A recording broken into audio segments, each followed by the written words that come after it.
The other major story today, concerns this morning about dueling protests just hours away in Washington, marking 1 year since violent clashes erupted between white nationalists and counter-protesters in Charlottesville. Overnight, some tense moments between students, activists, and police in riot gear on the University of Virginia campus, where last year white nationalists were carrying torches. Those white nationalists were confronted. ABC's David Wright is also in Washington, where the largest protests are expected sometime this afternoon and where security is very tight. David, good morning.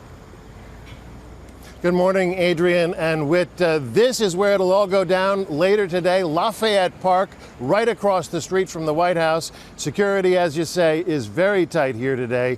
D.C. authorities do not want a race riot right on the president's doorstep.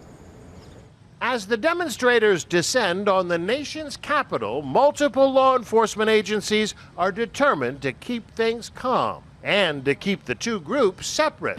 White nationalists on one side of the park, counter-protesters on the other. Authorities here don't want a repeat of Charlottesville, where white nationalists and neo-Nazis clashed violently with counter-protesters. The melee turning deadly when a car driving at high speed mowed down counter-protesters and killed 32-year-old Heather Heyer. In Charlottesville this weekend, a peaceful memorial. ABC's Eva Pilgrim caught up with Heyer's mother. Are you worried at all this weekend? No. What will be, and we'll move forward from there. The same group that organized last year's rally in Charlottesville, Unite the Right, is behind today's rally in Washington. I liken what I'm doing to the civil rights movement in the 1960s. Organizer Jason KESSLER insists he's not racist. He sees himself as a civil rights advocate for white America. I think that white people are in a different situation than they've ever been before. Right now, white people are about to become a minority in both the United States and Europe. I think we are facing epidemic levels of anti-white discrimination. A big difference this year in Charlottesville and in Washington.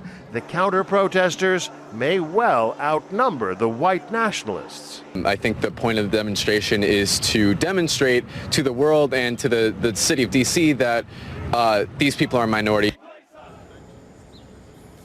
The city of D.C. and the multiple law enforcement agencies securing this area have a good deal of experience with crowd control and protest. They're going to do their best to keep these marchers separate. Behind me here, you can see the counter-protesters will be on this side of Andrew Jackson, the white nationalists on the other side. Hopefully they won't even come together at all. And while this is all on the president's doorstep, he's not even here. He's on his last day of vacation up in Bedminster.